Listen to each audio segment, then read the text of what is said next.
Bom, pessoal, boa tarde. A gente vai pedir a cooperação de vocês porque os microfones, o som está sendo captado na gravação, mas aqui na sala não está saindo exatamente nas caixas de som, tá? Então, bem-vindos mais uma vez, bem-vindos, bem-vindas. Vou apresentar aqui rapidamente o nosso convidado para essa palestra, que é o professor Gustavo Wiederhecker. O professor Gustavo ele fez os seus estudos em nível de graduação e de doutorado na Unicamp, né, que é a Universidade Estadual de Campinas, onde, aliás, ele é professor, hoje em dia, já desde 2013. 2012, de novo Rio 2013, mesma coisa do Alexandre, né, que é de 2012 também. E como eu falei para vocês, né, de manhã, quando você termina o doutorado, é comum você fazer estágios de pós-doutorado, e o Gustavo ficou alguns anos na Universidade de Cornell. Então, Gustavo, muito obrigado por ter aceitado o nosso convite. Fica à vontade. Beleza, muito obrigado, Lucas. Vou colocar meu tempo aqui para não me perder. Bom, eu agradeço primeiramente o convite do Lucas para participar desse evento. Eu, na verdade, tinha uma agenda bem apertada essa semana. Eu estou voando hoje à tarde, no final da tarde, para Brasília. E eu só aceitei porque o Lucas falou, não, é um evento para estudantes do segundo grau.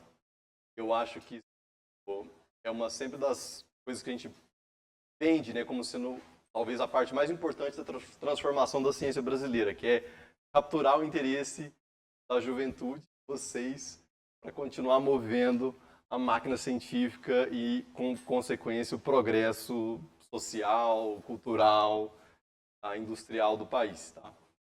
Então, é uma grande honra estar aqui falando com vocês. Vou tentar contar para vocês um pouco sobre... Os slides estão escritos em inglês, mas eu naturalmente vou falar em português com vocês, porque é impossível manter uma dualidade de slides em inglês e português. E é uma sequência de slides que eu tentei manter no nível mais básico, né, dado que vocês são estudantes do segundo grau e ainda não estudaram nenhuma matemática avançada ou física avançada, mas mantive alguns elementos que eu acho que mostram o que é o estado da arte, da pesquisa nesse campo. Tá? Então, uma das missões que eu tenho hoje aqui é dar um sabor para vocês do que é esse assunto, por que ele é importante. Essas primeiros slides, começando por ele, mostra à direita em cima é uma visão feita em computador, né, de o que é um dispositivo capaz de fazer, por exemplo, usar esses efeitos não lineares, que eu vou explicar mais adiante, para gerar números aleatórios. Né? Vocês provavelmente jogam ou Call of Duty, ou Minecraft, ou Counter-Strike, ou alguma dessas coisas. Todos esses jogos, na chave deles, está um gerador de números aleatórios, que garante que, por exemplo, não fique viciado e repetindo aquele movimento ou do computador, ou do inimigo, que permita que você sabote o jogo. Tá? Então é uma das aplicações mais próximas, talvez, da realidade cotidiana de vocês. Mas se vocês fazem transações por Pix também, é um elemento importante. Aquela chavezinha que é gerada, ela só funciona porque a gente tem como base um número aleatório, que é aleatório o suficiente para que alguém não consiga copiá-la de certa forma. Tá? E essa é uma das aplicações dessa área de pesquisa que eu vou contar para vocês hoje. À esquerda ali eu mostro um resultado bastante recente que a gente está trabalhando, que mostra talvez a essência do que é fotônica não linear ou ótica não linear, que é você mudar a cor da luz. Né? Deve ter um laser pointer aqui, eu imagino, deixa eu ver se eu acho ele. Então esse laser vermelho aqui, no mundo cotidiano, qualquer transformação que você faça com ele, passar ele por um vidro, por um espelho, por uma lente, ele pode abrir, focar, mudar talvez de forma, mas ele vai continuar sendo vermelho. 630 nanômetros, mais ou menos, é o comprimento de onda associado a esse laser vermelho aqui. O que vocês estão vendo ali é uma coisa que você não vê no cotidiano, que é você entrar com luz, aqui é uma luz em 780 nanômetros, então é um vermelho que você quase não enxerga, você só enxerga se ele estiver muito intenso. Ao sair do chip, ele tem a cor convertida numa frequência próxima do ultravioleta, que é aqui em 390 nanômetros, que é um azul, já quase você não enxerga também, mas se for muito intenso você enxerga. Então um azul bem claro. Essa conversão de frequência é talvez o exemplo mais canônico do que a gente quer dizer com ótica não linear. É uma ótica em que você excita numa frequência e sai com outras frequências da luz. E tem situações que você consegue gerar não apenas uma cor, mas um leque de cores. Está mostrado isso aqui, é um instrumento de medição do nosso laboratório. Eu marquei em vermelho aqui a frequência da luz que eu entrei no meu microchip. uma luz monocromática, tão monocromática quanto o laser aqui. E ao olhar na saída, eu tenho uma sequência de cores, um leque de cores, um pente de cores. Tá? Isso também é algo viabilizado pela fotônica não linear, que é, a grosso modo, o que eu vou falar para vocês. O contexto disso, para tornar isso uma visão mais abrangente do problema, é que essas técnicas, eu exemplifiquei algumas aqui no primeiro slide, elas estão por trás do que a gente chama de tecnologias quânticas. Vocês devem estar ouvindo na mídia, todo dia tem um anúncio de alguma coisa em computação quântica que vai revolucionar da entrega de pizza até a quebra de chaves criptográficas. Tá? A computação quântica é um dos pilares do que a gente chama de forma mais ampla como tecnologias quânticas. E essas coisas que eu mencionei, esses exemplos de funcionalidade que esses chips fotônicos têm, baseados em ótica não linear, estão no coração de muitas dessas tecnologias quânticas. Acho que por isso é importante entendê-las e desenvolver esses dispositivos. Mas antes de falar disso, só lembrar vocês, quando a gente fala de tecnologias quânticas, parece que a gente está falando de ficção científica, porém, a gente tem, na verdade, um leque de coisas que a gente usa diariamente que são baseados em tecnologias quânticas. Mas são chamadas de tecnologias quânticas de primeira geração. Por exemplo, quando você olha um computador, o computador é funcionado com base em transistores, né? As operações lógicas de um computador são feitas por transistores. Os transistores só são como eles são hoje porque a gente entende a matemática que os descreve. E a matemática que os descreve é baseada na chamada teoria quântica, que descreve o comportamento de elétrons e cargas elétricas dentro de um semicondutor. Tá? E apesar disso, apesar de eles serem quânticos, a gente não precisa, ou não tem nenhuma operação típica que você faz com ele que ele se manifesta de forma quântica. Ele comporta como se fosse clássico, embora para fazer o projeto desses chips você tenha que entender mecânica quântica. Isso que faz essa característica, né, de ser quântico, mas não se manifestar no cotidiano como quântico, é o que os coloca na categoria de tecnologias quânticas de primeira geração. A outra são os LEDs, né, que é a parte fundamental para se construir um laser desse aqui.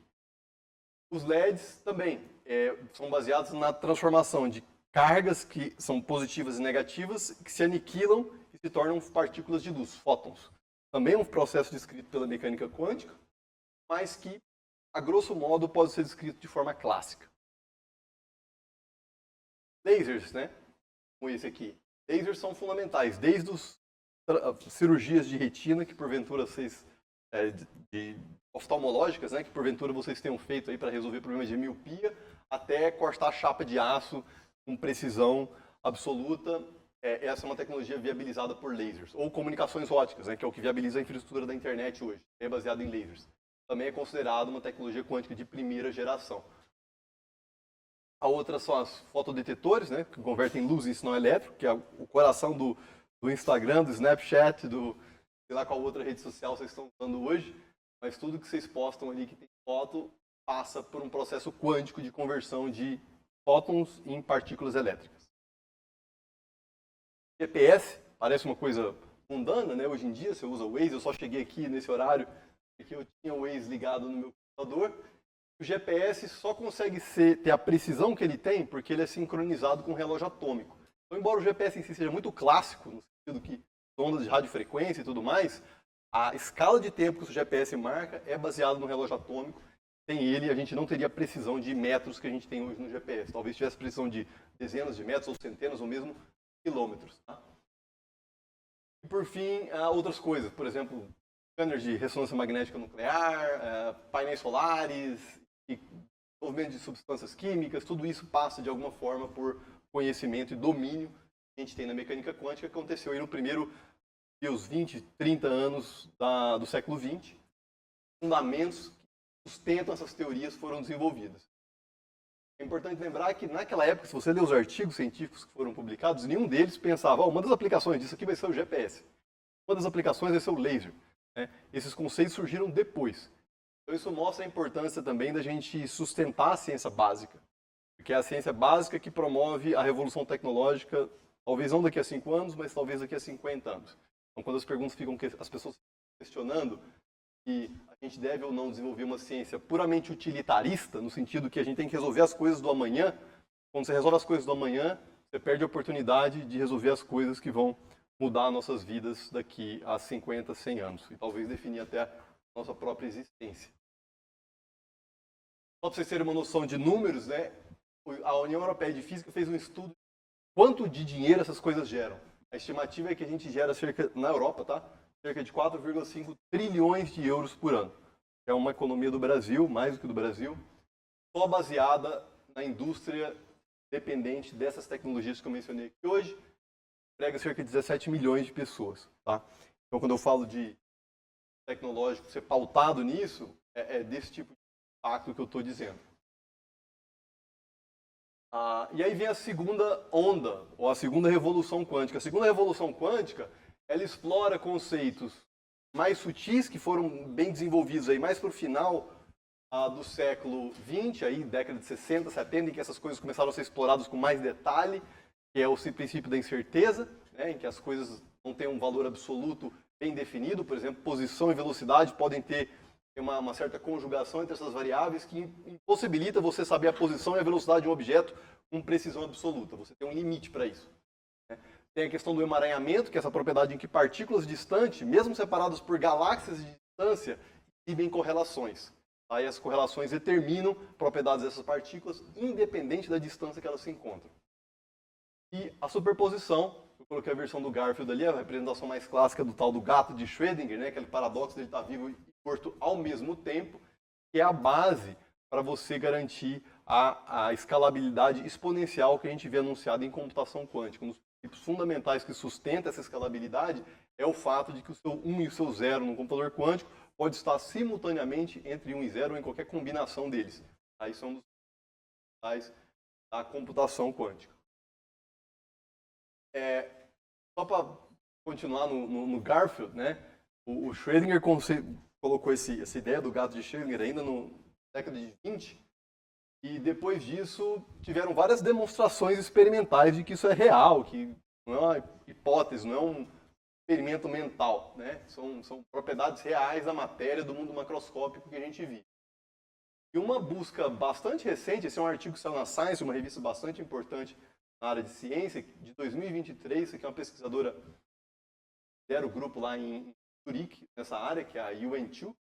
E a UN, ela demonstrou, por exemplo, que um objeto de 16 microgramas, poxa, mas 16 microgramas ainda é muito pouco, né? Mas não é mais um átomo, não é mais um elétron, não é mais um fóton. É um objeto macroscópico com moles, né, de material, dependendo da substância, que se comporta como um objeto quântico.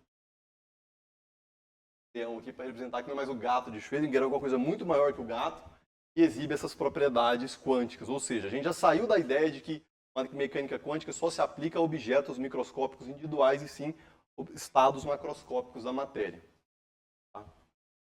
Ok, dito isso, só para falar rapidamente, vocês terem a ideia da visão geral, os 3 pilares que eu queria destacar de tecnologias quânticas, a parte de sensores quânticos, a parte de comunicações quânticas e a parte de computação quântica, que é a parte que recebe mais propaganda na mídia. A parte de sensores, só para vocês terem uma ideia de aplicações, coisas estão sendo feitas.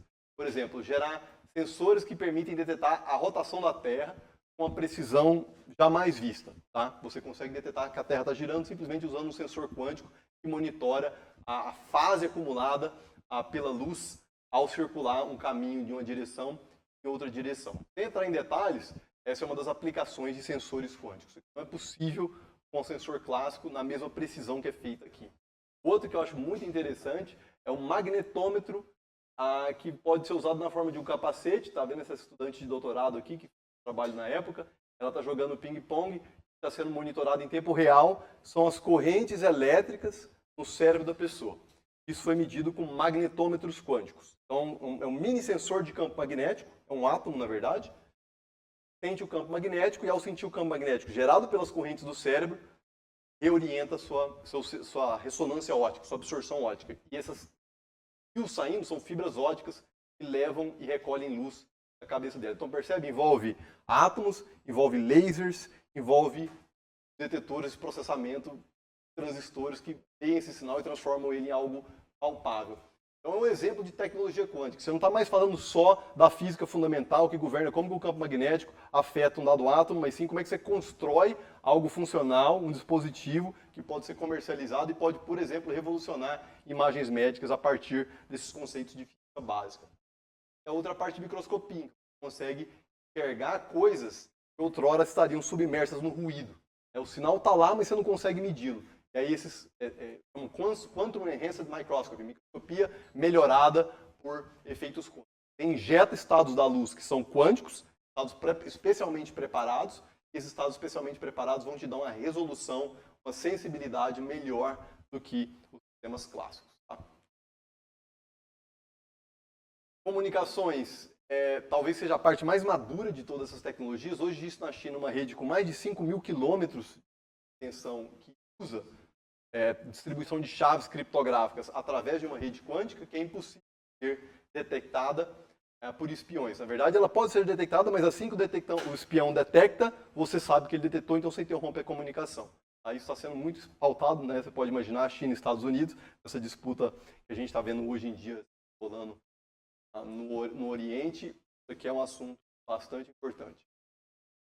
No Brasil também temos essas coisas, tá? Então, aqui no Rio de Janeiro, por exemplo, a gente tem uma rede que liga a Federal Fluminense, o CBPF, a PUC-Rio, o Militar de Engenharia, numa rede que mistura enlaces de fibra ótica, em linha sólida, e enlaces aéreos. Então, você está na Baía de Guanabara, dependendo do horário, você pode ter sorte de enxergar esse laser lá ligado, um laser verde, que comunica o CBPF com a UFRJ. Na Unicamp, a gente também tem desenvolvido parte dos elementos que são bloquinhos fundamentais para construir essas redes. Esse aqui é um trabalho do Rodrigo Benevides, da USP, do Thiago Alegre, da Unicamp, que a gente cria os elementos que convertem sinais elétricos em sinais óticos utilizando essa tecnologia aqui. Tá? Então é isso. O cenário global é esse, a parte de o que tem motivado todas essas notícias que saem no jornal. Isso aqui. Tem uma perspectiva, embora seja uma perspectiva, que esse conjunto de tecnologias vai desenrolar um grande número de aplicações, um grande número de mercados, estima-se trilhões de dólares sendo gerados por isso aqui. É isso que motiva, no fundo, o desenvolvimento tão veloz que a gente está vendo nessa área.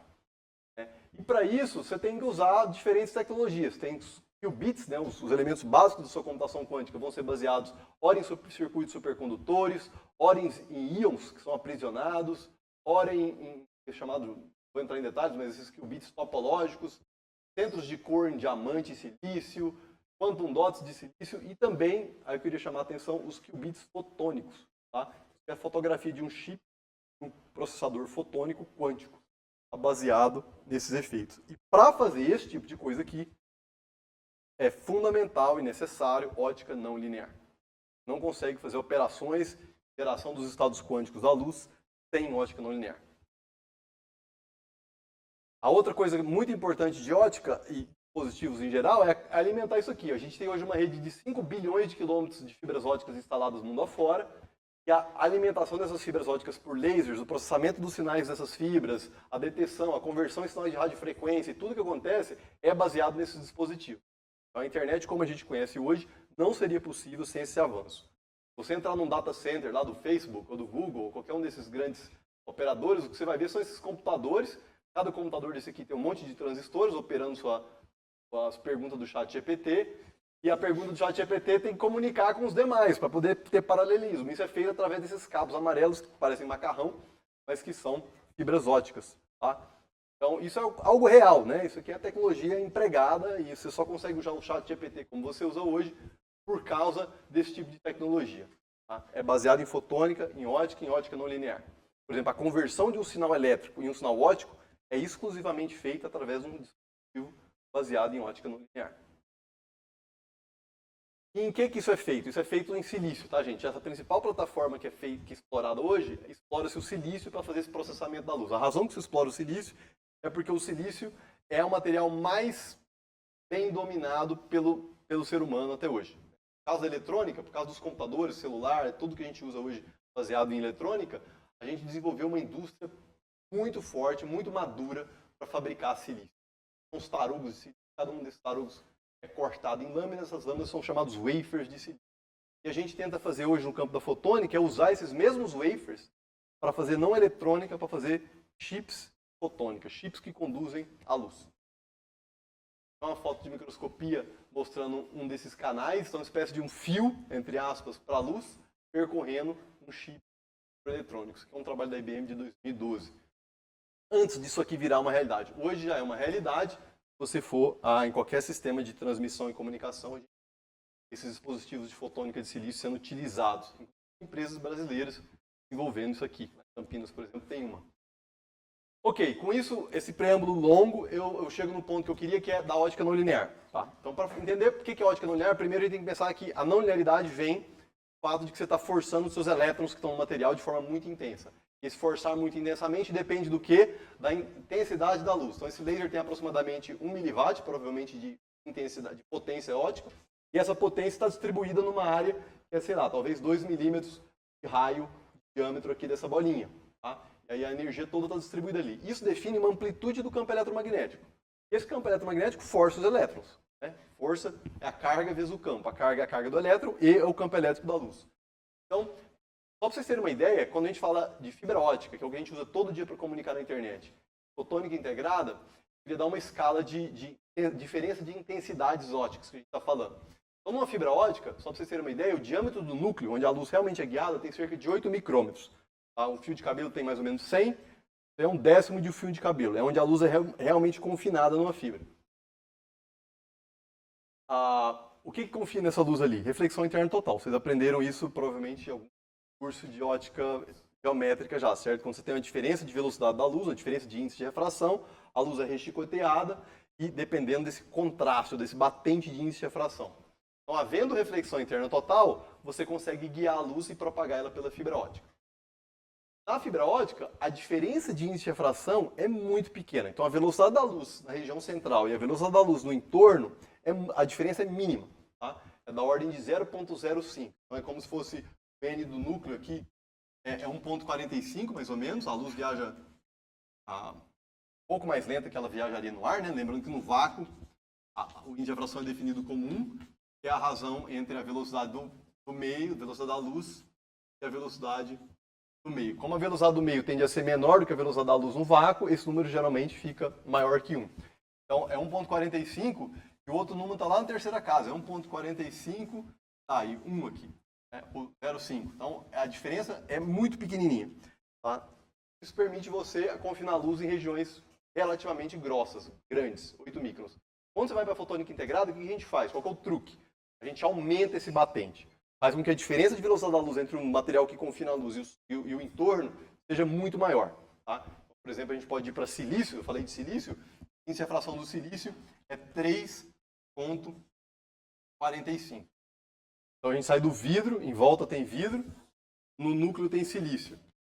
Esse silício aqui, a luz propaga bem mais devagar e com isso você consegue confinar a luz com ângulos de incidência bem mais normais. Então aqui está normal. Né? Na fibra ótica, se você vier com esse feixe aqui, ó, esse feixe refrata. No silício não, você pode vir com esse feixe e esse feixe recebe reflexão interna. Você pode vir com esse feixe, ele também recebe reflexão interna. Tem um leque muito mais amplo de ângulos sobre os quais você consegue prender a luz ali dentro. Qual que é o resultado disso? Você consegue fazer diâmetros bem menores. Só para vocês terem uma ideia de escala, vou colocar na mesma escala que os dois problemas. A fibra ótica à direita, o guia de onda à esquerda. A área ocupada pela luz nesses dois dispositivos é 250 vezes maior na fibra. Significa o quê? Que a intensidade, a intensidade, lembra, da luz é a potência da luz em watts, dividido pela área que ela ocupa.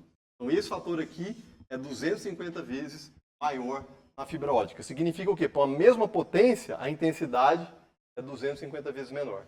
Então, esse laserzinho que é inocente numa fibra ótica, se você jogar ele num chip desses daqui, ele pode começar a gerar aqueles efeitos não lineares que eu mencionei a vocês. Tá? Então, é isso que isso permite. Uma vez um laser de alta potência, geralmente é um laser grandão de laboratório, que envolve uma mesótica inteira. Um laser desse aqui é um laser que você coloca numa canetinha dessa.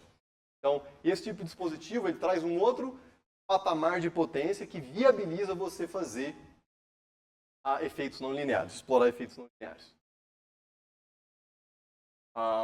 Então, só uma fotozinha aqui. Isso aqui é uma foto lá do nosso laboratório. A luz verde entrou pelo chip. Isso daqui até aqui tem mais ou menos 5 milímetros, tá? Então, um chipzinho desse tamanhozinho assim. É um guia de onda. É um canal de luz que confina a luz nesse material através desse efeito aqui. Você consegue perceber que numa escala muito pequena você consegue fazer uma curva. Você consegue dobrar a direção de propagação da luz. Aqui no fundo é uma curvatura, é um raio de curvatura. Faz assim, tá? Tem um raio de curvatura de 50 micrômetros. Você consegue fazer a luz da curva. Por que você consegue fazer? Porque a luz estava vindo aqui, sofrendo reflexão interna total, tchum, tchum. Na hora que ela chega aqui, olha só, se o material não tiver o batente de índice quente, o que ela vai fazer? Ela vai refratar para cá. Aqui não, como o batente é grande, ela faz assim, continua. Então, mesmo na hora que você atinge uma região de curva, que é comum você ter uma incidência quase normal na superfície, você garante que a luz é refletida para dentro do material. O que isso significa isso na prática? Que você consegue fazer chips pequenos, compactar metros e metros de guia de onda num chip. Então, está aqui uma fotografia, uma moeda de $1 e você tem 1 metro de guia de onda enrolado dentro de um chipzinho, que é mais ou menos desse tamanho aqui. Isso tudo porque você tem alto contraste de índice de refração.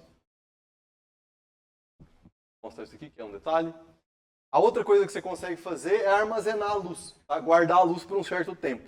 Então, como é que você faz para guardar a luz? Você faz o mesmo princípio que você guarda ondas acústicas. Em ondas acústicas, você pode pegar um violão, por exemplo, colocar uma corda aqui, colocar essa corda fica vibrando em um dos modos de vibração, vai depender da velocidade do som, medido pelo comprimento da corda, tá? E essa frequência, né, como a velocidade do som aqui é, sei lá, 340 metros por segundo, aí você divide por uma outra coisa que tem dimensão de metro, que pode ser, sei lá, 1 metro, você tem uma frequência de 340 Hz, que é uma frequência audível, certo? 440 Hz é o Lá, por exemplo. Você pode fazer a mesma coisa para a luz. Pode armazenar a luz, colocando o elemento aqui de reflexão, a fixação mecânica. No caso da luz, isso aqui é um espelho. Espelho, espelho. Então a luz fica dando voltas aqui. Tá? Isso forma uma espécie de, a gente chama de cavidade para a luz. Tem duas maneiras de fazer cavidade. Assim, colocando literalmente espelhos, ou aproveitando esse efeito que eu acabei de falar para você. Imagina só que você faz um disco aqui. A luz faz assim, ó. Fica dando voltas aqui. Deu uma volta completa no espelho, depois a outra, depois a outra, depois a outra. Se fosse um espelho, imagina um corredor de espelhos, você joga o feixe de luz e ele fica dando voltas. Se você acertar o caminho de forma que caiba um múltiplo inteiro de comprimentos de onda da luz, você acertou uma ressonância do espelho. É como se você tivesse acertado uma frequência natural da sua corda de violão. Tá? Então é possível armazenar a luz assim ou assim. O caminho aqui é L, o caminho aqui é 2πr. Tá? São duas formas de armazenar a luz. Essa aqui é a forma mais comum, porque garante esse espelho, não vou entrar em detalhes, mas costuma ser mais fácil fabricar esse espelho aqui do que fabricar esse espelho nessas microestruturas. Qual é o resultado? Que você tem um conjunto de ressonâncias, sendo mostrado aqui uma ressonância, outra ressonância. Então esse aqui seria o 340 Hz, aqui vai ser o dobro dele, né? Seria 680, depois o triplo, o quádruplo, o quíntuplo. Toda vez que você tem um múltiplo desse número inteiro de voltas, você tem uma ressonância. Tá? Então isso forma uma espécie de pente. Frequências. Na corda do violão seriam os harmônicos da corda do violão. Aqui vai ser os harmônicos da luz. O que muda de um para o outro? Dois são ondas. Né? Aqui é uma onda sonora, aqui é uma onda eletromagnética. Aqui as frequências, como a velocidade é baixinha, 340 metros por segundo, a frequência é baixa. Como a velocidade da luz é muito alta, essas frequências para a luz são muito altas. E elas podem ser frequências na região em que a gente enxerga a luz, que é a região óptica do espectro eletromagnético. Para que o povo usa isso? O que é utilizado? Né? Em uma das coisas, alguns exemplos, não vou entrar em detalhes, vou dar um exemplo. Uma coisa que vocês usam todo dia, o ChatGPT eu sei que já contaminou vocês, machine learning. Geralmente você pensa em machine learning, você pensa que é um computador eletrônico fazendo a sua... Você sabe que machine learning é reduzido a grosso modo, né, o que eles chamam Deep Neural Network. Deep Neural Network, DNNs, né, que é a base desses algoritmos de IA, ele é basicamente duas operações. Uma operação matemática, que é uma matriz multiplicada por um vetor. Né? Você pega uma matriz aqui, um número formado x, y, z, w, multiplica por um vetor que tem entradas A, B. Tem que multiplicar uma matriz por um vetor. É basicamente essa operação que você tem que fazer. E você tem que fazer isso rápido e muitas vezes. No processo de treinamento, você tem que encontrar os coeficientes da matriz, a parte mais cara. Tá? Tem que treinar a rede para ela determinar quem que é esse cara. Depois que a rede foi treinada, você coloca ela no seu celular e ela só tem que multiplicar. Multiplicar é muito mais barato do que encontrar os coeficientes da matriz. Tá? Então, a coisa mais importante para a IA é isso aqui. Dá para fazer isso com luz? Olha só. Tem uma empresa que é uma startup de um grupo lá de Harvard, nos Estados Unidos, e bolaram um computador, um processador fotônico, então tem uma fibra ótica chegando aqui, ó, uma placa de computador. Aqui dentro tem um chip fotônico, desses que usa essas técnicas que eu mencionei, para fazer o quê? Multiplicação matriz-vetor. E ele faz isso a 100 bilhões de multiplicações por segundo. É muito mais. Lembra que eu sou processador, não sei se vocês já olharam para isso. O seu processador deve ter 3 GHz, 4 GHz. É o clock do processador, né? O ciclo de operações. E esse cara aqui faz operações a 100 GHz por segundo. É pelo menos 50 vezes mais rápido do que o seu computador tradicional. Gasta-se muito menos energia. Então você já deve ter ouvido falar que IA vai acabar com o mundo porque daqui a pouco a gente vai precisar do mundo inteiro para poder rodar o treinamento do ChatGPT. É verdade, isso não é um exagero. O grande desafio da IA é essa, onde vai arranjar energia. Então se você bola uma solução, você consegue fazer essas operações aqui, gastando muito menos energia, é algo que pode ser potencialmente muito transformador. Só para dar um exemplo, não vou entrar no detalhe da matemática aqui, vocês já aprenderam matrizes? Eu não lembro, vocês aprendem a multiplicar matrizes? Aprendem, né? Eu sei que no álgebra linear, quando vocês estiverem fazendo um curso de graduação, vocês vão aprender isso de forma mais detalhada. Mas você sabe, né? O resultado disso aqui é um outro vetor, né? Cujo resultado da primeira entrada é x vezes a, né? Mais y vezes b, e a segunda coluna do vetor vai ser z vezes a mais w vezes b. Tá? Essa é a ideia da multiplicação matriz-vetor. Então, qual que é a ideia de fazer isso com luz? Você tem que montar um dispositivo físico, você entra com dois parâmetros, que pode ser a intensidade da luz de dois feixes, e sai com outros dois parâmetros, cujo resultado é o resultado de uma multiplicação. Tá? Como é que você faz isso com fotônica? Então a ideia é essa aqui, ó. Você tem um vetor, E1 e E2, que é a amplitude do campo eletromagnético, pode ser a intensidade da luz. Você vai entrar em dois canais, dois guias de onda, dois desses carinhas aqui, ó, que confinam a luz num caminhozinho, igual aqueles que eu mostrei na imagem. E no final você vai ter um E1', E2', tal que o resultado desse E1', E2' é a multiplicação por uma certa matriz que você definiu a priori. O jeito que a gente faz isso é igual está ilustrado aqui. São guias de onda, então aqui é um guia de onda. Pode pensar numa espécie de fibra ótica. A fibra ótica se encontra com outra fibra ótica aqui. O que acontece na hora que ela se encontra? Tá? O que acontece dentro do chip? Acontece o que eu mostro aqui nessa simulação de campo eletromagnético para você. Então isso aqui é a simulação das equações de Maxwell, mostrando o campo eletromagnético entrando pela porta A. E o que acontece aqui? Ele se divide em dois. 50% foi para a porta C, 50% foi para a porta D. Tá? Então ele dividiu o campo que era 1, 0 em meio, meio. Como é que ele faz isso? Ele faz isso com um negócio que chama reflexão interna total frustrada. E a ideia é a seguinte, ó. Em ótica geométrica, se você colocar um guia de um lado do outro, então guia 1, guia 2, a luz fica estritamente confinada ao interior dos guias, não vaza nada para fora. Quando o comprimento de onda da luz começa a ficar comparável com o diâmetro dos seus guias, vou chamar aqui de D, isso não mais é verdade. A luz começa a vazar. É um efeito de difração. Se você olhar o perfil de intensidade da luz, ele é assim, ó. Tem uma região aqui que ela se sobrepõe. Quando isso acontece, a luz começa a perceber, opa, tem alguém do outro lado que também tem um índice de refração alto. Eu gostaria de ir para lá. E ela vem para cá. Leva um certo comprimento espacial para isso acontecer, não é instantâneo. Você projetar o seu dispositivo para que, quando tiver 50% da luz acoplada, você afastar os guias, 50% da luz é transferida de um para o outro. Aqui, ó.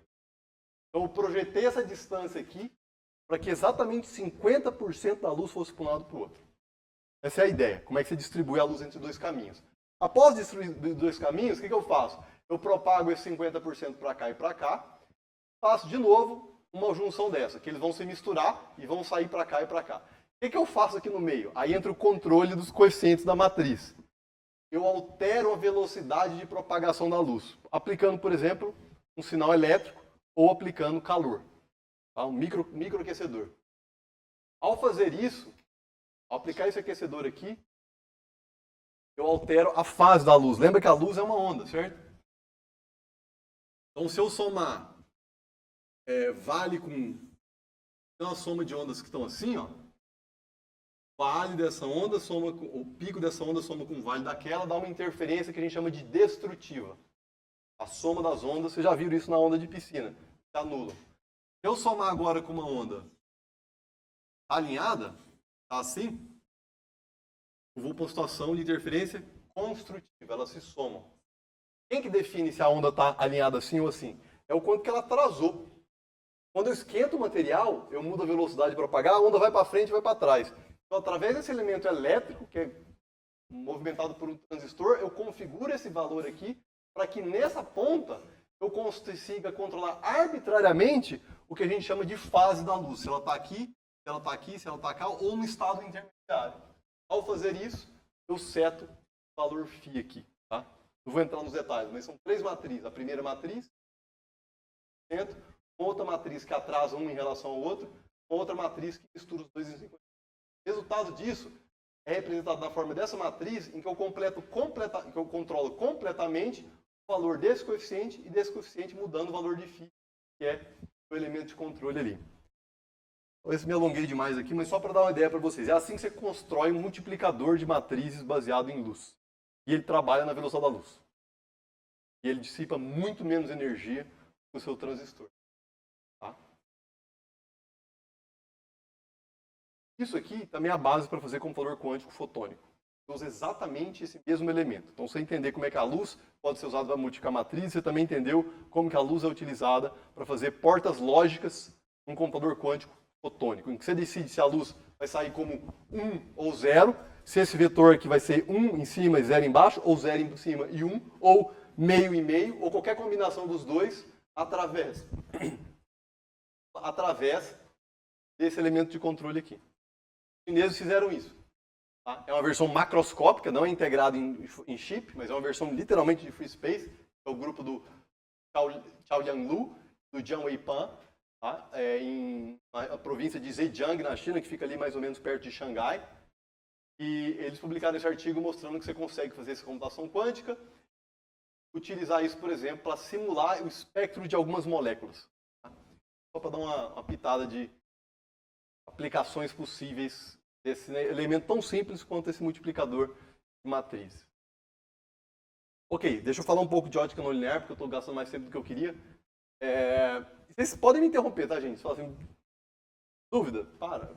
Não é importante eu chegar ao fim, mas é importante que vocês saiam daqui com um sentimento de completaram alguma coisa. Então, ok, tudo que eu falei aqui, eu não falei nada não linear. Falei porque a intensidade aumenta, o que é o motivo para ser não linear. Eu falei como é que você confina a luz. Tudo isso, a princípio, é linear. Da onde vem a não linearidade? Para entender a não linearidade, gente, eu vou gastar um pouquinho de tempo aqui, eu acho que isso vai ser mais importante. Não. É uma coisa que vocês vão entender. Imagina que você tem um átomo aqui, um próton, pensando num átomo idealizado, e um elétron. Esse próton e elétron estão ligados por uma atração coulombiana, força de Coulomb lá, aquela forçazinha que vocês conhecem lá. Vai ser proporcional à carga de um, à carga de outro, vai cair com o inverso do quadrado da distância entre eles. Tá? Tem um epsilon zero e tudo mais, mas a essência está aqui. Isso aqui, na hora que você coloca num átomo, você vai ver que, embora esse potencial coulombiano seja atrativo, se você graficar ele aqui, tende ao elétron, você pensaria que o elétron vai cair no átomo. Ele não cai no átomo, basicamente porque o momento angular do átomo, não vou entrar em detalhe disso, mas o momento angular é quantizado. Então o elétron não pode estar em qualquer estado, ele tem que estar em estados que tem um momento angular bem definido. Quando você faz isso, você adiciona, sem entrar em detalhes, uma contribuição ao potencial que faz com que bem perto do próton ele seja repulsivo. Então, na verdade, o potencial não é assim como diz a lei de Coulomb, ele é a lei de Coulomb, que é essa parte aqui, mais uma contribuição devido ao momento angular. Isso faz com que você crie o que aqui? Uma parábola no potencial. O que acontece nessa parábola? O seu elétron fala, aqui é o mínimo de potencial, aqui é o fundo do tobogã, é aqui que eu vou ficar. Tá? Ele fica preso aqui. O que acontece quando você aplica um campo eletromagnético? Um campo E de T.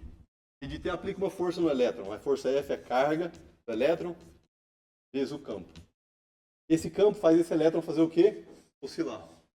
Então, quando você olha para um quadro e está vendo ele verde, a razão que eu estou vendo ele verde é porque a luz branca bateu aqui, excitou os elétrons estão vibrando na frequência do verde e chegando na minha retina. É isso que significa o material estar verde sob iluminação externa. Só que, para campos elétricos pequenos, suficientemente pequenos, eles percebem só uma região harmônica do seu potencial elétrico. Então isso aqui é como se fosse uma parábola. Ele não enxerga que para o lado de cá o negócio não é bem harmônico, e nem para o lado de lá. Ele só vê a região harmônica, porque a força é pequenininha, o campo é pequeno. Agora você pensa, se eu aplicar uma força maior do que a força que liga o próton ao elétron, o que vai acontecer com esse elétron? Vai embora.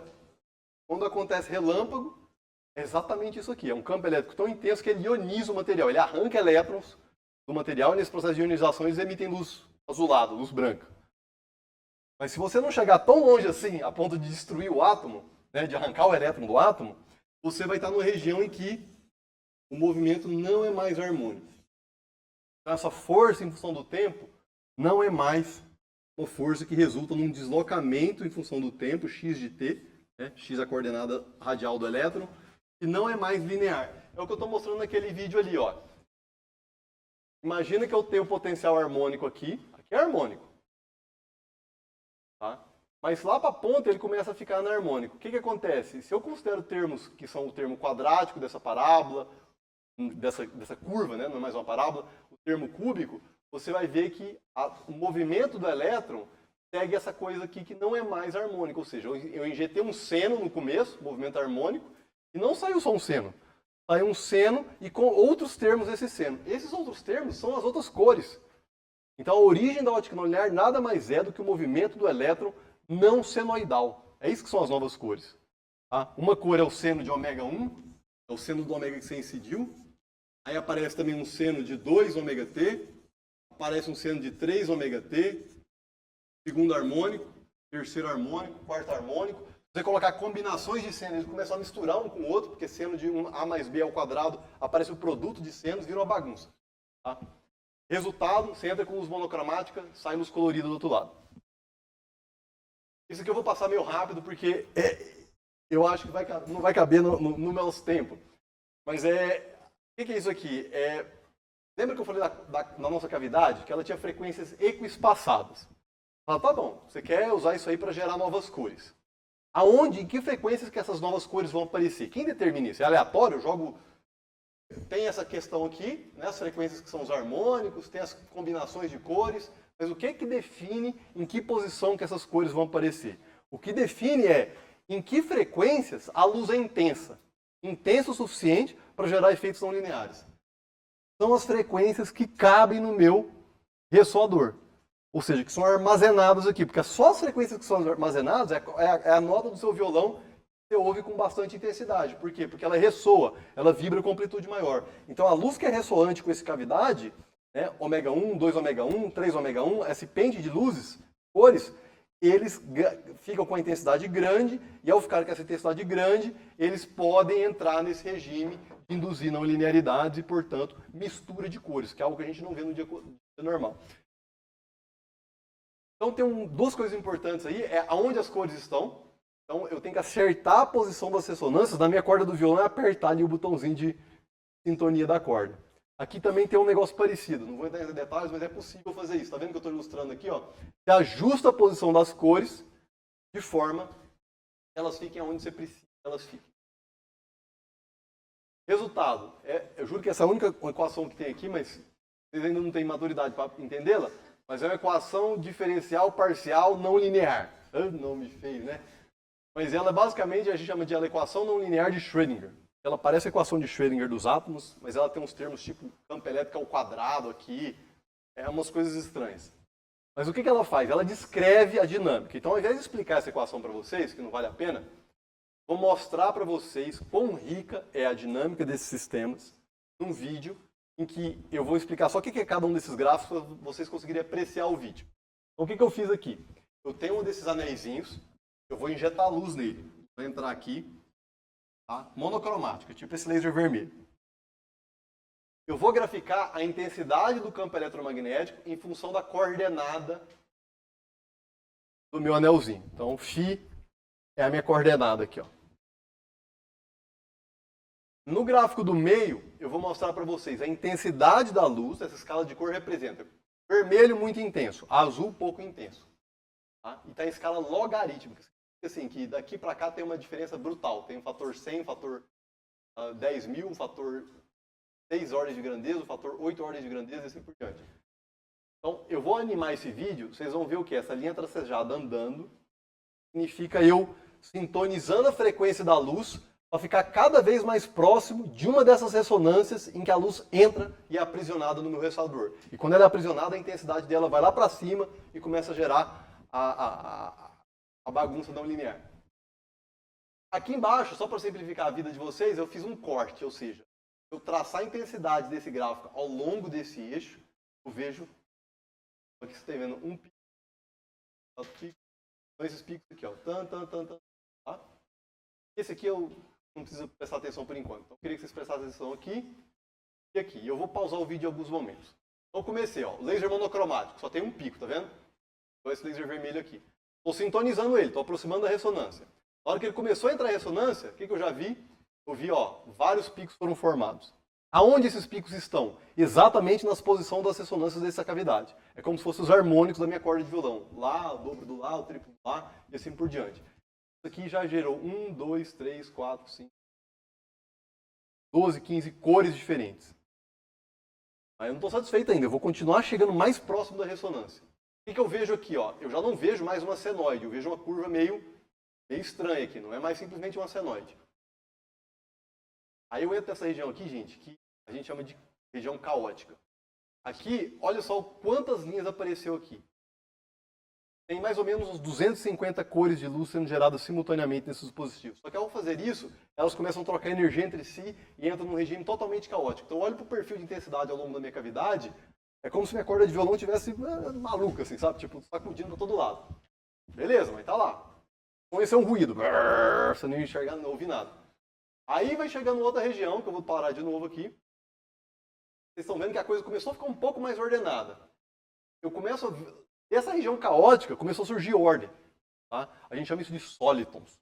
Não vou entrar em detalhe, mas são pulsos de luz extremamente ordenados. No sentido que vários harmônicos da minha corda tiveram que se ajustar com uma fase muito bem definida para começar a sair esses pulsos. Se você estivesse ouvindo isso aqui, ia ser assim... Pim, pim, pim, pim. Então do brrr virou pim, pim, pim.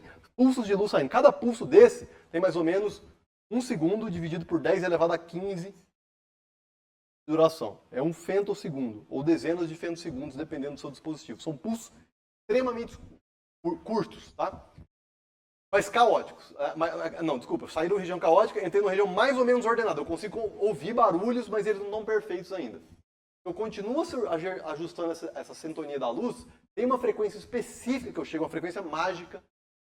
Eu olho para o meu sistema e eu tenho um único pulso de luz saindo da cavidade. É um pim, pim, pim. Cada pulso desse tem aí seus 10, 20, 30 femtosegundos de duração. E ele sai exatamente com uma taxa de repetição bem definida, que é o tempo que a luz leva para dar uma volta completa na minha cavidade. Aqui. Sai um pin aqui, outro pin aqui, outro pin aqui. Mas percebe que é uma orquestração perfeita da ordem. Por quê? Para sair esse pulso, eu tive que somar todos os harmônicos de luz que estão sendo gerados na minha cavidade, e a fase entre eles não pode ficar sacudindo. Tem que estar todo mundo... Sabe onde vocês já viram isso aqui? Lembra quando tem aquela tragédia na Oceania do tsunami? A equação que governa um tsunami é exatamente essa equação aqui. Um tsunami é uma onda desse tipo. Do ruído estocástico do oceano, de repente se forma uma combinação de ondas que estão ali, outrora inofensivas, com a fase tal que todas se somam e vira uma onda gigantesca que vem numa costa e destrói tudo que destrói. Então, a dinâmica dos tsunamis é descrita pela mesma matemática que descreve o fluxo de luz em microcavidades. Ok, e que cara que são esses dispositivos? Eu só fiz desenho aqui, eu vou mostrar algumas imagens para vocês antes da gente encerrar. Olha só, eu tenho na forma de toroides, então são microtoroides, que tem 45 micrômetros a escala, tá? Então, a fração de um fio de cabelo. Tem o disquinho, como eu tentei ilustrar ali, ó. A luz, esse aqui é o disquinho que eu trabalho, que eu usei para fazer essa simulação. A luz entra por aqui, dando voltinhas aqui, saindo. Também tem 100, 200 micrômetros de diâmetro. Tem esses chapeletes aqui que parecem um cogumelinho. Tem essas outras estruturas, tem esferinhas. O que tem em comum entre elas? Elas são capazes de armazenar luz por longos períodos. E ao armazenar luz por longos períodos, elas permitem que a intensidade do campo eletromagnético fique muito intensa, portanto, atinge esse regime não linear suficiente para fazer essas coisas. Vou te dar um número. É sempre para a luz. Mas nem tanto.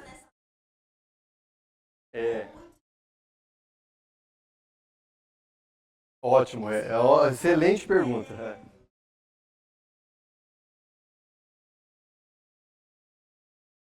Então. É por aí mesmo a resposta, tá? Mas já fiz a pergunta e a resposta. É assim, ó. Qual que é a métrica aqui? Qual que é o tempo que a luz fica armazenada em relação ao período dela? Então, só para você ter uma ideia de escala. Imagina que você pega um pêndulo, 1 metro de altura e uma massa de 1 quilograma.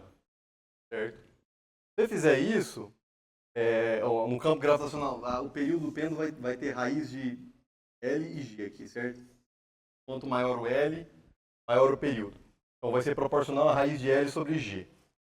Então, se você fizer um período que tem um pêndulo que tem um período de 1 Hz, né, você fala, tá, a energia mecânica é armazenada nesse pêndulo. Ele fica aqui oscilando, depois de um tempo ele para de oscilar. A métrica aqui é, em relação ao tempo de oscilação, quanto tempo ficou oscilando. É um negócio que a gente chama de fator de qualidade. Então, por exemplo, se ele oscilou 10 segundos em um período de 1 segundo, o fator Q é 10. Tá? Então a gente diz que o fator Q é ok, o fator Q é 10. Pra vocês terem uma ideia, o celular tem um relógio de quartos para poder fazer a sincronização com a rede. O relógio de quartos que tem no seu celular tem um fator Q de aproximadamente 1 milhão. Então, se você pegasse um pêndulo, colocasse ele para oscilar, ele ficaria 1 milhão de segundos oscilando. O seu relógio, ele não oscila a 1 Hz. Ele oscila próximo da frequência da rede, 800 MHz, 1 GHz. Então, esse 1 milhão é dividido por esse mesmo fator. Então, 1 segundo, eu tenho o meu período, e o seu é 1 nanosegundo, o Q de 1 milhão aqui resulta em 1 milhão de segundos. O Q de 1 milhão aqui resulta em 1 milissegundo. Então, um relógio baseado em pêndulo, com a mesma qualidade que o relógio que tem no seu celular, vai ter essa diferença. Aqui ele demora 1 milhão de segundos, aqui ele virou 1 milissegundo, um mísero milissegundo. A gente mal consegue marcar no relógio. E é ainda pior. Porque a frequência agora não é mais 1 segundo ou 1 nanosegundo, né, como marquei aqui.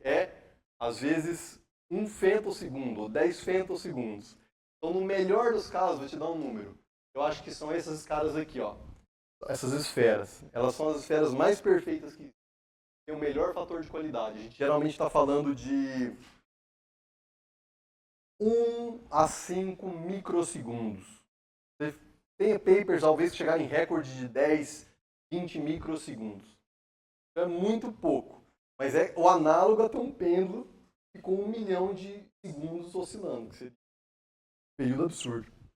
Você tem uma ideia, o recorde disso tudo é em relógios atômicos. Relógios atômicos baseados nessa técnica de pentes de frequência é baseado no relógio de estrôncio. O estrôncio é um elemento da tabela periódica tem uma ressonância eletrônica extremamente fina, extremamente blindada. Ela não sente nada que acontece ao redor dela. Portanto, quando você coloca energia nela, ela oscila por muito tempo. Um relógio de estrôncio tem uma precisão relativa, acho que de 10 elevado a menos 20 segundos.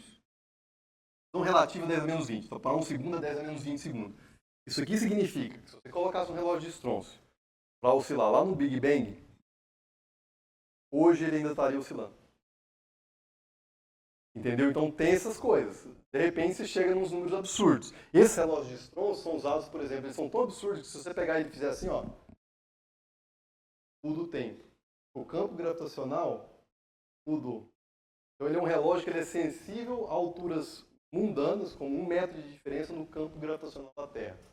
Então essa coisa do espaço-tempo, né, você deforma o campo gravitacional e o tempo que o relógio, vocês assistiram provavelmente aquele filme Interestelar, né? Então, Interestelar, do Christopher Nolan, o relógio de estrôncio está nesse nível, entendeu? Que você começa a mexer o relógio e fala, caramba, esse relógio não está marcando o mesmo tempo do seu relógio. Você consegue ver, mas aí você precisa de 20, o que seria marcar o seu tempo com 20 casas decimais. 1 segundo e coloca 20 casas na frente. Aí você começaria a perceber que 1 metro de altura faz diferença no tic-tac do seu relógio. É uma outra aplicação desses relógios. Esses relógios atômicos de estrôncio, eles são uma mistura desses pentes de frequência com essas ressonâncias do estrôncio. Esses pentes de frequência é como se fosse uma engrenagem que linkasse a frequência de oscilação do estrôncio com a frequência de oscilação do campo. Gente, eu estou olhando para o tempo aqui, eu acho que tem um tempo, Lucas. A gente tem um tempo. Tá, eu vou tentar acelerar aqui, porque eu fui falando, não estava planejando ficar falando assim, mas se eu estiver indo devagar, vocês me falam também, eu ajusto. Deixa eu ver se vale a pena eu falar sobre isso. Eu vou falar sobre isso porque eu fiz essa animação só para vocês.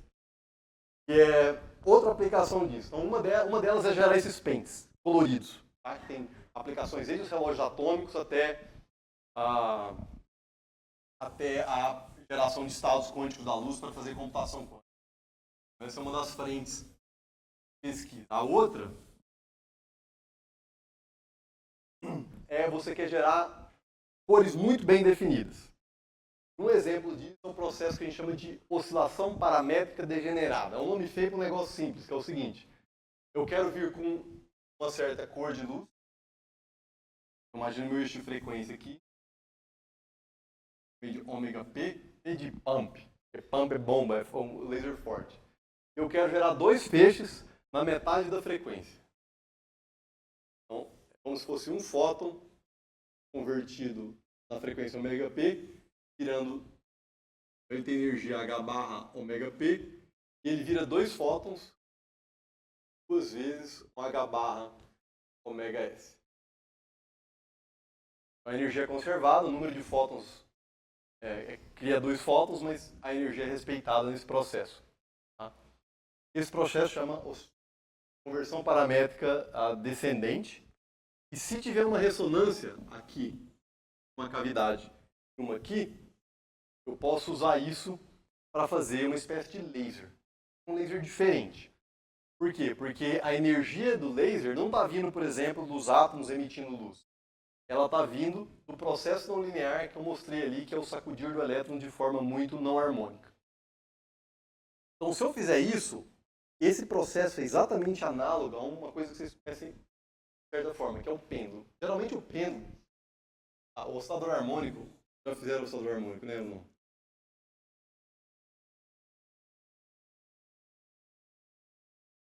Não, né? É o pêndulo. Movimento harmônico simples, né? Então, quando você prende a massa, né? Uma mola, isso aqui é análogo ao pêndulo. Tem a mesma matemática, dentro de um certo limite. Tá? Tem umas aproximações que você faz, por exemplo, os ângulos são pequenininhos. Os ângulos do pêndulo são pequenininhos, essa aproximação é muito, muito boa. Tá? Que é, porventura, a mesma descrição do meu elétron preso no potencial do átomo. Então, se você entende isso aqui, você entende isso, você entende o pêndulo, você entende o elétron no átomo. Tá? Não fica achando que é aproximação, não. Quando vocês fizeram lá, teoria quântica de campos, na pós-graduação em física aqui no IFT. Vai entrar o Gaston lá para dar aula e vai falar: hoje a gente vai quantizar o campo eletromagnético. Ele vai mostrar que a luz é descrita exatamente por um sistema massa-mola desse aqui. Tá? Tá bom, e o que eu queria falar assim, é que a frequência, né, que aparece aqui é assim, ó, raiz de K sobre M, sendo K a constante da lei de Hooke. Né? A força restauradora é menos Kx, aparece uma força restauradora, a frequência de oscilação é raiz de K sobre M. No pêndulo aparece raiz de G, agora, aquela hora eu tinha escrito período, né? Agora eu estou escrevendo a frequência é o contrário, aparece raiz de sobre L. Geralmente, a gente estuda o pêndulo, até no nível de graduação e até pós-graduação, com esse parâmetro fixo e esse parâmetro fixo. G e L são constantes. Agora, você imagina um pêndulo em que L é uma função do tempo. Você coloca o pêndulo para pendurar e aí você começa a esticar e afastar a cordinha. O que acontece com esse pêndulo? A gente chama esse pêndulo, tem um nome na matemática, chama pêndulo paramétrico. Tá? Se você fizer esse L de T oscilar em torno de um valor de equilíbrio, chamado de L0, mais uma amplitude, e essa amplitude eu vou colocar ela sendo como chamada de A vezes cosseno de 2 ômega t. Ou seja, esse L, esse ômega aqui, ele oscila, é uma amplitude pequena, tá? Ele está aproximadamente é constante, mas eu faço essa variação ser pequenininha, em torno do dobro dessa frequência. Então você mede lá, é 1 Hz, eu vou fazer a minha cordinha subir e descer em 2 Hz. Quando que você faz isso? Quem sabe um exemplo do mundo real, todo mundo aqui fez na vida esse experimento. Tenho certeza. Você era massa. Vou dar uma dica. Ou vocês são todos de São Paulo, moram num apartamento ali, nunca foram num parquinho. Quantas vezes você tem que empurrar o balanço por período? Bom, gente, vocês sabem. Se você fizer assim, começa assim, né? Que hora que você dá impulso no balanço? Pensa no ciclo do balanço. Ele vai, volta. 2 vezes. O que você está modulando lá? Não é o L, certo? O L é uma corrente de aço, ela não muda. Mas o que você muda? Lembra que o referencial acelerado, a gravidade, não é a gravidade. Certo? Se eu estou num referencial que eu acelero, na hora que ele desacelera e acelera, a aceleração que você sente não é simplesmente G. É a aceleração G mais a aceleração oriunda daquele efeito não inercial que você colocou ali. Ela parou, subiu e desceu. No balanço, na verdade, a gente está modulando, entre aspas, o G. Já não está modulando o campo gravitacional. Mas a gente está induzindo um referencial de aceleração em que o G muda no tempo. A aceleração efetiva que o seu corpo, massa, balanço, sente, é uma aceleração que modula esse tempo. E você faz isso dobro da frequência. Se você não fizer isso, não sai do lugar do balanço. Tem que fazer na ida, na volta. Na ida, na volta. Quando você faz isso, espontaneamente o balanço começa a balançar sozinho, parece do nada. Chama oscilação paramétrica. Se vocês fizerem física, procura um curso de dinâmica não linear, que não é um curso que está na ementa da graduação, e aí vocês vão estudar matematicamente esse problema aqui. Pêndulo paramétrico é o nome. Então o que eu fiz aqui? Ó? Eu coloquei 2 pêndulos para oscilarem. Dois pêndulos parados com a velocidade inicial, que é uma velocidade inicial de ruído. Assim, é alguma coisinha só para ele não estar totalmente parado. Mas estava assim, ó, uma amplitude muito pequenininha. E aí comecei a oscilar no tempo. Aqui no caso eu fiz o L mudar no tempo. Olha o que aconteceu com esses 2 pêndulos. O vermelho começou a oscilar. O azul começou a oscilar. Mas o que tem de diferente do azul para o vermelho? A fase. Um está oscilando para um lado e o outro está oscilando para o outro. O que eu fiz no meu cálculo para fazer essa diferença? A condição inicial. Eu falei para ele, ó, no instante t igual a 0, o vermelho estava ligeiramente para cá. No instante t igual a 0, o azul estava ligeiramente para lá. Lembra que eu falei dos números aleatórios para vocês? A posição inicial ela é aleatória. Só que num sistema em equilíbrio termodinâmico, esse aleatório é clássico. Tá? Isso quer dizer o seguinte no sistema clássico.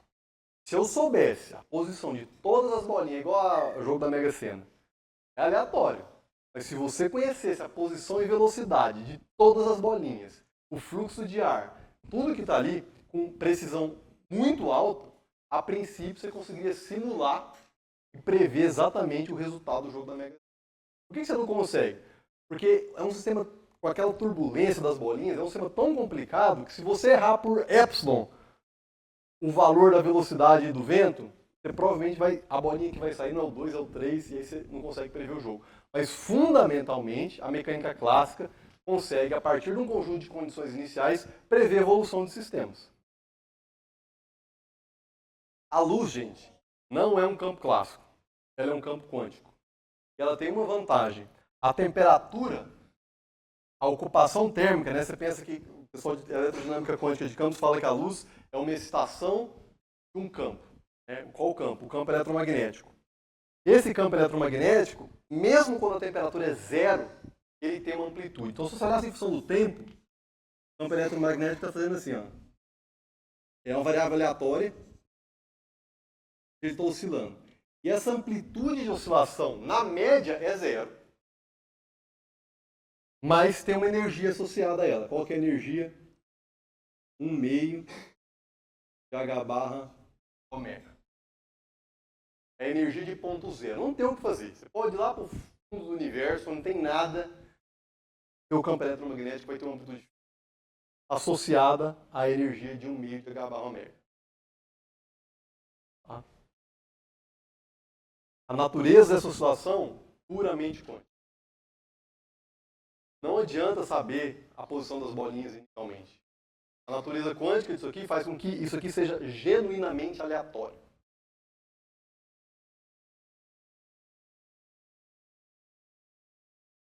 Isso aqui, esse cara tem uma combinação de posição, na verdade tem uma posição do campo, eu vou usar delta P, delta X, na verdade é um delta Q, pessoal, delta P, são as quadraturas do campo, tá?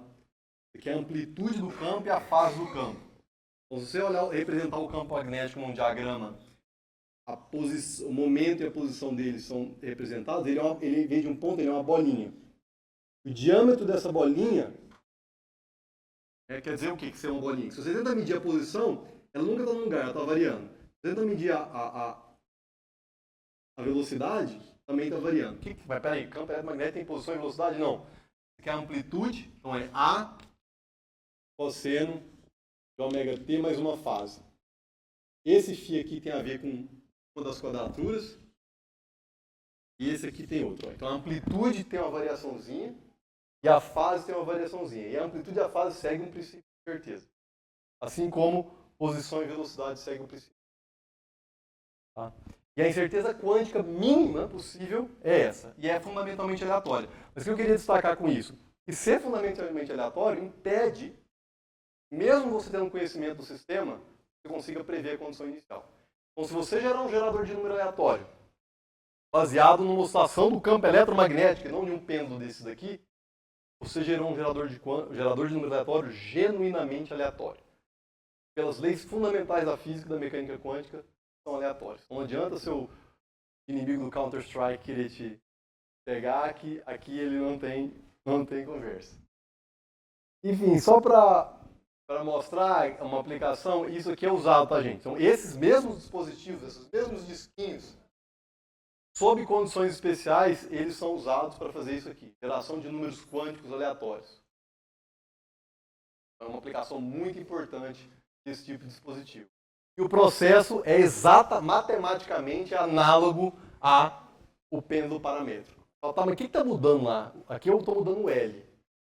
Está mudando, a luz está mudando a velocidade que ela mesma enxerga ao se propagar no meio. Então é a luz mudando o material que ela se propaga e mudando a velocidade da luz que ela sente ao se propagar naquele meio. O exemplo clássico disso, a água profunda. Uma onda em água profunda, a origem do tsunami. É o mesmo tipo de linearidade do tsunami. O que faz isso acontecer no tsunami? a profundidade da água muda a densidade, a altura de coluna d'água. E a densidade determina a velocidade de propagação da onda acústica. Então, quando você tem água profunda, você tem o fato de que a onda, ao se formar, ela vai mudando a velocidade ao longo da propagação dela, porque ela muda a altura da coluna d'água, isso muda a pressão, ao mudar a pressão, muda a densidade, mudando a densidade, ela muda a velocidade. Parece uma coisa meio mágica, mas não é, acontece até em água. Tá? A luz também faz isso, ela muda o deslocamento dos elétrons que determina o índice de refração. E aí, gera esse processo tipo pêndulo paramétrico. Então, eu só vou mostrar só no laboratório como é que isso parece. Aparece assim, ó, eu peguei 2 lasers, tá? Então, isso é um resumo dos dados experimentais. É o último slide que eu queria mostrar para vocês. Eu peguei o meu laser, peguei 2 lasers nesse caso, laser vermelho, laser azul. Eu vou sintonizar esses 2 lasers simultaneamente, assim, ó, vou mudando a cor deles, para que eles se aproximem de 2 ressonâncias da minha cavidade, do meu disquinho. Essa e essa. Eu fiz esse dispositivo de tal forma que bem no meio deles, bem na metade da frequência, eu tenho uma outra ressonância para armazenar energia. E aí o que eu vejo acontecer? Então, inicialmente tem vácuo aqui, ó, um meio de H/ω, flutuação do campo eletromagnético. Aí na hora que eu aproximo os lasers, esse buraco, que era vácuo antigamente, ele é preenchido pela essa população de fótons que tem exatamente as propriedades do parâmetro. Então, se eu olhar a intensidade desse feixe aqui, ele segue uma distribuição aleatória que me permite fazer aqueles experimentos que eu números quânticos genuinamente aleatórios. Beleza, eu acho que eu falei demais aqui. Detalhe, mais um monte de coisa, mas eu só vou mostrar uma coisa para fechar. Talvez ficou curioso. Eu vou passar isso aqui, legal, mas tanto de coisa. É só isso aqui, ó. Como é que fabrica essas coisas? Só para vocês terem uma ideia. Esse slide mostrando o processo de fabricação. A gente fabrica isso aqui lá no Unicamp, tá? Ó, a gente começa com aquela bolacha de silício que eu mostrei lá atrás. A gente evapora o material nela, pode ser óxido de silício, tá? É vidro, tá? Óxido de silício é vidro, quartzo fundido. Então eu evaporo uma camada de 4 micrômetros, camada bem fininha. Você olha para o wafer assim, ele fica colorido na hora que você evapora esse óxido de silício. Aí depois eu evaporo uma camada onde eu quero de fato guiar a luz. Então esse material aqui ó, tem difração 1.45. Estou olhando de lado aqui, olhando de cima aqui, tá? Então aqui minha bolacha tem 1.45 de índice de refração. Nessa camada o índice de refração é aproximadamente 2, que é esse material aqui, nitreto de silício. Ele é depositado também com uma técnica que chama, vem ao caso, LPCVD. É deposição química de vapor em baixa pressão. Eu deposito 200 nanômetros desse material. Uma camada muito fina. 1/100º de um fio de cabelo. Aí eu coloco um negócio que chama resina litográfica. É basicamente um filme fotográfico.